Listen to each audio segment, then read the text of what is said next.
तो आप सबको नमस्ते प्रणाम। मैं आपका अपना ठाकुर प्रखर सिंह और रात के 10 बज चुके और कहानी का जो सिलसिला है बदस्तूर जारी है। आमतौर पे जब भी भारत की पुलिस की बात होती है हम सब बहुत भला बुरा कहते हैं।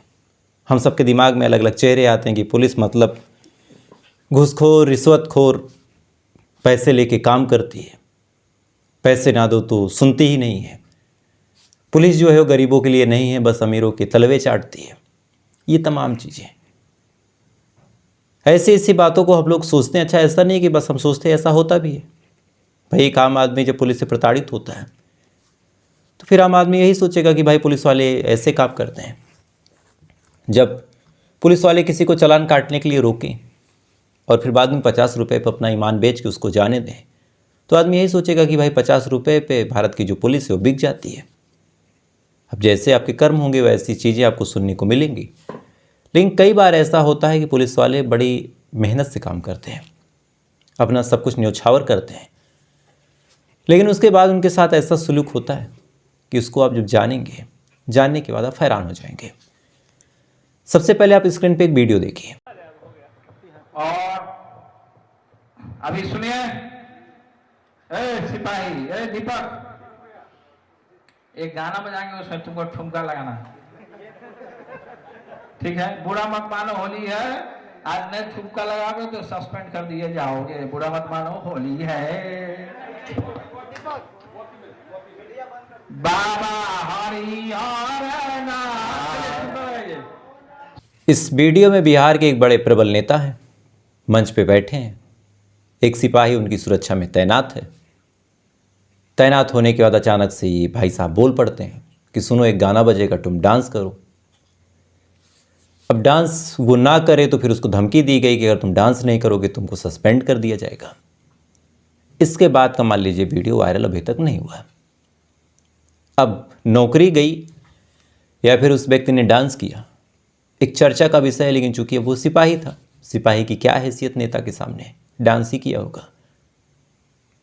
अब एक आम जनता जो ये तमाम चीज़ें देखती है, जहाँ पे ये सब हो रहा था वहाँ पे हज़ारों की भीड़ रही होगी, चूँकि मंच और तमाम व्यवस्थाएं देख के आपको लग जाएगा।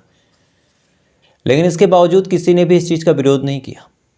उनको इस बात की खुशी थी, उन हज़ारों नेताओं को और जो तथाकथित दर्शक बैठे थे, कि जिस नेता की पार्टी में आए वो नेता इतना दमक है, उसने एक पुलिस वाले को नचा दिया। बस अब नेताजी का हाथ हमारे सर पे हो तो पुलिस वाले हमें कभी बोले ही ना। अच्छा, ये तो कहानी का एक पहलू था। अगर हम कानून की बात करें तो पुलिस वालों को किसी भी धर्म की किसी भी चीज़ में शामिल होने का कोई अधिकार नहीं है। अगर कोई महिला पुलिसकर्मी रील बनाए, वर्दी पहन के डांस करे, तो उसके ऊपर आरोप लगता है कि आपने वर्दी का अपमान किया। पुलिस महकमा उसको सस्पेंड कर देता है। लेकिन यहाँ पे एक भाई साहब एक पुलिस वाले को डांस करवाते हैं, तो क्या ये वर्दी का अपमान नहीं हुआ? और अगर अपमान हुआ तो इनको कौन सी सज़ा मिलेगी? ये सवाल शायद कोई नहीं पूछेगा और मैं भी नहीं पूछता, क्योंकि राजनीतिक कहानियाँ सुनाना मेरा काम नहीं है। लेकिन ये कहानी आपको इसलिए सुना रहा हूँ क्योंकि ऐसा कुछ हुआ है जिसके बाद ये सवाल उठता है। क्या हुआ है वो आपको बताता हूँ। जो रिपोर्ट्स आई हैं उसके हिसाब से पिछले 72 घंटे में बिहार के अलग अलग जगहों पे 3 पुलिस वालों की हत्या कर दी गई। ये पुलिस वाले बाकायदा ऐसा नहीं था कि बस ये पुलिस वाले थे, कहीं जा रहे थे। ये पुलिस की वर्दी में थे, ये ड्यूटी करने गए थे। ड्यूटी करने के दौरान जिसको ये पकड़ने गए थे, जहां इन्होंने सुलह समझौता कराने की कोशिश की, एक पक्ष ने इनके ऊपर हमला किया और तब तक मारा जब तक इनकी मौत नहीं हो गई। एक एक करके आपको कहानियाँ बताता हूँ कहाँ क्या हुआ, फिर आप खुद डिसाइड कीजिएगा कि इस देश में असली गुनहगार कौन है। अररिया में एक एसआई साहब थे, इनका नाम था राजीव कुमार। राजीव कुमार बेहद हष्ट पुष्ट, तंदुरुस्त। कहते हैं कि इनकी जो हाइट थी वो अकेले 6 फीट थी, यानी 6 फीट की इनकी हाइट थी। पर्सनालिटी एक नंबर थी। तमाम लोग इनकी बॉडी की कसीदे पढ़ते थे कि भाई राजीव कुमार जैसी बॉडी बहुत कम लोगों को होती है। ये अपने गांव के बड़े चहेते थे, चूँकि आमतौर पे कई सारे ऐसे पुलिस वाले, ऐसे आर्मी वाले होते हैं जो आते हैं, वो अपने घर अपने कुछ खास दोस्तों में मस्त रहते हैं, चले जाते हैं। वहीं कुछ पुलिस वाले होते हैं जो अपने गांव में जब जाते हैं तो सबसे मिलते हैं। कहीं खेल वेल हो रहा हो तो वॉलीबॉल, क्रिकेट, ये तमाम चीज़ें मंगवा देते हैं। तो उससे गांव में उनका बड़ा मान जान होता है, कहीं कोई कार्यक्रम हो, धार्मिक हो या फिर सामाजिक हो, वहाँ बढ़ चढ़ के योगदान देना। राजीव कुमार ये तमाम चीज़ें करते थे। इस वजह से इनका पूरा गांव इनका बड़ा सम्मान करता था, इनको बड़ा चाहता था, पसंद करता था। लगभग 48 घंटे पहले की बात है, ये फुलकाहा थाना में तैनात थे। तैनात होने के बाद इनको एक सूचना मिलती है। दरअसल एक अपराधी था जिसका नाम था अनमोल यादव। अनमोल यादव के ऊपर कई सारे ऐसे मुकदमे थे, कई सारे ऐसे मामले थे, जिस वजह से पुलिस वाले इसको गिरफ्तार करना चाहते थे। इसको भी ये बात पता थी, इस वजह से अनमोल यादव फरार रहता था। इसी दौरान पुलिस वालों को 48 घंटे पहले एक इनपुट मिलता है। इनपुट था कि अनमोल यादव एक शादी में लक्ष्मीपुर गांव आएगा और शादी अटेंड करेगा। आपको पकड़ना हो तो इसी शादी में आप उसको पकड़ सकते, नहीं तो फिर फरार हो जाएगा, तो फिर आप उसको नहीं पकड़ पाएंगे। अब ये बात जब वहाँ के एसआई राजीव कुमार को पता चली तो भाई वो तैयार हो गए कि पकड़ना तो है। उन्होंने अपने तमाम लोगों को इकट्ठा किया, अपनी बंदूक संभाली, अपने सिपाहियों को इकट्ठा किया और एक भरोसा था कि भाई हम पुलिस वाले, हम 2 लोग पहुंच जाएंगे, कहेंगे चलो। अगले की इतनी हिम्मत थोड़ी ना है कि वो हमको धक्का दे के भागेगा या फिर कुछ और होगा। बहरहाल ये 3-4 लोग घात लगा के इस जगह पे पहुंचते हैं, लक्ष्मीपुर गांव में। इंतजार होता है कि अनमोल यादव आएगा कि नहीं। अनमोल यादव इत्तेफाक से आ भी जाता है। अब जैसे आता है, इनका एकमात्र काम था कि उसको पकड़ना, गाड़ी में डालना, उसके बाद थाने लाना और उसकी गिरफ्तारी दिखा देना। जैसे पुलिस वाले अनमोल यादव के पास पहुंचते हैं, उसका हाथ पकड़ते और कहते हैं चलो, यू आर अंडर अरेस्ट। अचानक से अनमोल यादव भड़क जाता है, कहता है तुम्हारी हिम्मत कैसे हुई पकड़ने की। इसी दौरान आसपास के कुछ लोग और आ जाते हैं। आने के बाद आसपास के लोग पुलिस वालों से बदतमीजी करने लगते हैं। यानी पहले पुलिस वालों ने जो हाथ पकड़ा था उसको छुड़ाने की कोशिश, फिर धक्का देने की कोशिश, फिर अनमोल यादव को बचाने की कोशिश। अब अनमोल को बचाने की कोशिश में पुलिस वालों को धक्का दिया गया। इसी दौरान 6 फुट का नौजवान पुलिस वाला जिसने ट्रेनिंग ली थी, जिसके साथ बाकायदा प्रैक्टिस की गई होगी, उसको बाकायदा ट्रेन किया गया होगा, दौड़ाया गया होगा, पुशअप कराया गया होगा, न जाने कितनी ऐसी घटनाएं उसने देखी होगी, उसको धक्का लगता है और धक्का लगने के बाद वो गिर जाता है। फिर उठता नहीं, बेहोश। अब ये चीज़ दोनों पार्टी के लोग देखते हैं, यानी पुलिस वाले भी और अनमोल यादव के लोग भी। अनमोल यादव के लोगों को तो मौका मिल गया, वो फरार हो गए। पुलिस वाले जब देखते हैं उनका एसआई ही बेहोश हो गया तो वो भी डर जाते हैं। फौरन अनमोल यादव के भागने के बाद राजीव कुमार को गाड़ी में डाला गया। डालने के बाद हॉस्पिटल लेके जाया गया। हॉस्पिटल में जब उनका इलाज होता है तो पता चलता है कि इनकी मौत हो गई है। ये सूचना जैसे पुलिस महकमे में पहुंची, हड़कंप मच गया। हड़कंप इसलिए मच गया कि एक पुलिस वाला किसी अपराधी को पकड़ने गया और वहाँ पे उसकी मौत हो गई। अब यहाँ पे 2 हिस्सों में पूरा समाज बट गया। पहला पक्ष ये कह रहा कि पुलिस वाला पकड़ने गया और उसकी हत्या कर दी गई। दूसरा पक्ष कह रहा है कि अभी हम कुछ कह नहीं सकते। बॉडी को परिवार वालों के हवाले किया गया, पोस्टमार्टम हुआ। परिवार वालों के हवाले करने के बाद परिवार वाले दुखी मन से उसका अंतिम संस्कार करते हैं। इधर पोस्टमार्टम रिपोर्ट आती है। पोस्टमार्टम रिपोर्ट में क्या लिखा गया, ये सबसे हैरान करने वाला है।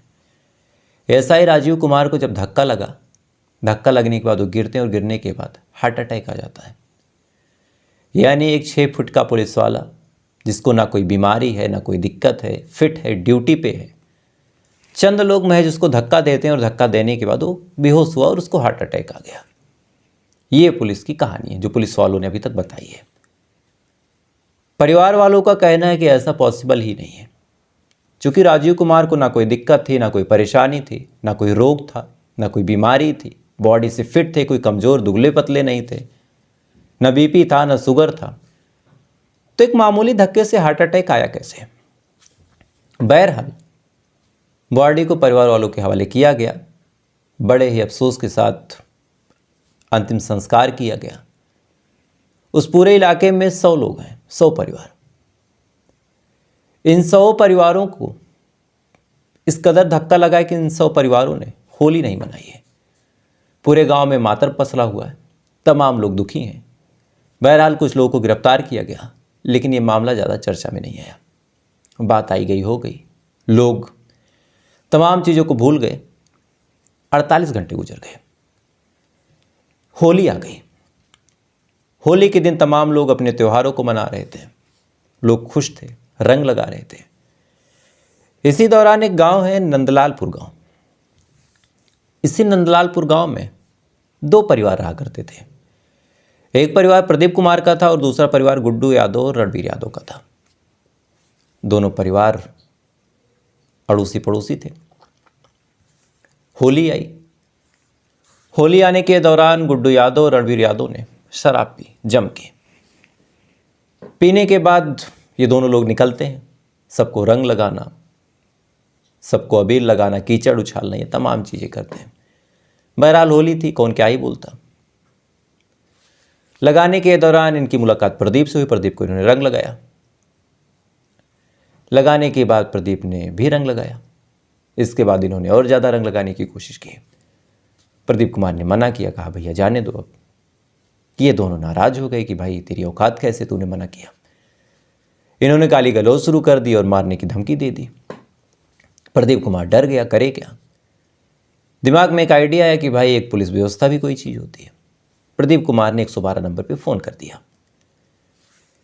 112 नंबर पे जब फ़ोन किया, फ़ोन करने के बाद जो 112 की टीम है वो पहुंचती है। पहुंचने के बाद जब सबसे पहले प्रदीप कुमार के घर जाती है, पूछती क्या हुआ। इधर बताया जाता है कि साहब हम लोग बैठे थे, इधर प्रदीप कुमार ने बताया कि गुड्डू यादव और रणबीर यादव आते हैं और गाली गलौज करते हैं। पुलिस वालों ने कहा कि यार होली है, क्यों बहस करना, ठीक है आपस में प्यार से रहो, हम उनको समझा देंगे, गाली वाली ना दे और तुम लोग भी इतना दिल पे ना लो। गुड्डू यादव और रणबीर यादव के घर के पता पूछ के पुलिस की टीम यानी 112 की टीम वहाँ पे जाती है। जाने के बाद गुड्डू यादव और रणबीर यादव से पूछताछ शुरू करती है कि तुमने ऐसा क्यों किया, क्यों गाली दी, गाली नहीं देना है। नशे में धुत इन दोनों ने पुलिस वालों को भी गाली दी थी। गाली देने के बाद इधर से पुलिस वालों को भी गुस्सा लगा, ये भी रिएक्ट करते हैं। जैसे ये लोग रिएक्ट करते हैं, बातचीत होती रही, गहमा गहमी का माहौल बना। एक आदमी पीछे से आता है और जो अभी तक रिपोर्ट है कि वो रणबीर यादव ही था, वो एक पुलिस वाले के सर पे पीछे से हंसिया या दराती से वार करता है।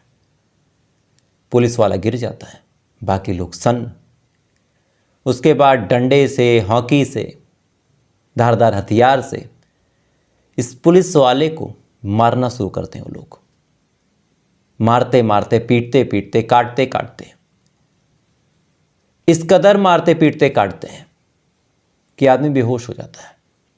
बेहोश होने के बाद उसको घसीटते हैं 20 फीट तक। उसके बाद उसको उठाते हैं। आप गुंडागर्दी सोचिए, और ये बिहार की कहानी है। घसीटने के बाद उसको ले जाते हैं उसी प्रदीप कुमार के घर के दरवाजे पे और वहीं पे उस पुलिस वाले की जो बॉडी है, जो कि निश्चित था, बेहोश था, फेंकते हैं। फेंकने के बाद कहते हैं कि ये ले, इन्हीं को बुलाया था।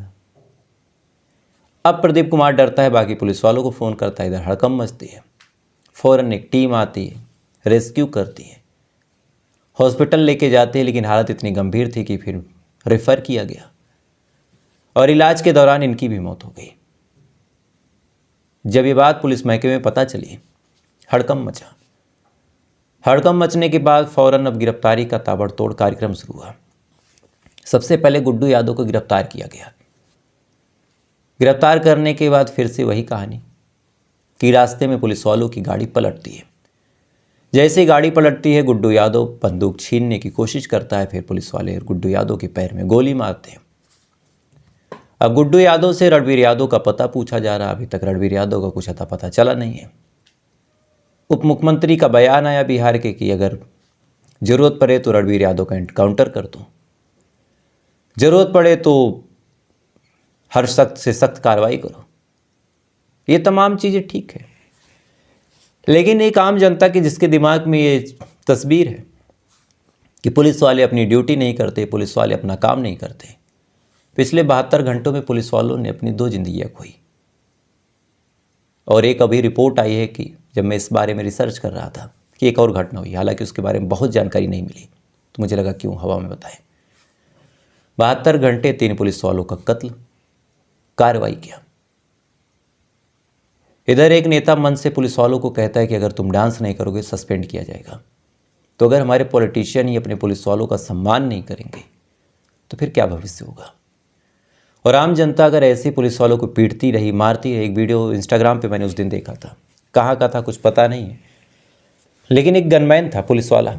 आमतौर पे आपने नेताओं के बगल में देखा होगा, एक कार्बाइन टाइप बंदूक लिए, जो ये वाली होती है, नेताओं के बगल में जो चलते हैं। उसको कुछ लोग पीट रहे थे, वो बेचारा अपनी बंदूक बचा रहा था कि भैया मुझे पीट रहे हो तो ठीक है, मेरी बंदूक न ले जाना, नहीं तो फिर नौकरी में मुझे दिक्कत होगी। वो भी वीडियो वायरल हुआ था इंस्टाग्राम पे।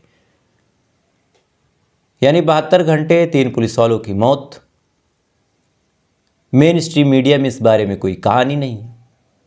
पक्ष विपक्ष दोनों ही तरफ से सनासन्न मामला है, किसी ने कोई बयान नहीं दिया, किसी ने कुछ कहा नहीं। और आम जनता अगर सुरक्षा की बात करे तो कैसे करे और किससे करे, अगर पुलिस वाले ही सुरक्षित नहीं है तो। और ये शायद अब हर एक राज्य में हो रहा, चूँकि लोग नेताओं के इतने करीबी बन गए हैं कि पुलिस वालों को पैरों की धूल समझते हैं। और पुलिस वालों में भी कुछ ऐसे हैं जो अपने कामों से अपने पूरे डिपार्टमेंट को बदनाम करते हैं। और ये चीज़ें अगर ऐसी ही चलती रही तो अपराध बढ़ेंगे, घटेंगे नहीं। खैर, फिलहाल ये थी पूरी कहानी। और आपकी क्या राय है कमेंट जरूर कीजिएगा। वीडियो अच्छा लगा हो तो लाइक सब्सक्राइब करके अपना प्यार दीजिएगा। कल आपसे फिर मुलाकात होगी ऐसी किसी कहानी के साथ। तब तक आप अच्छे रहिए, खुश रहिए, अपना ख्याल रखिए, अपने देश का ख्याल रखिए। जय हिंद।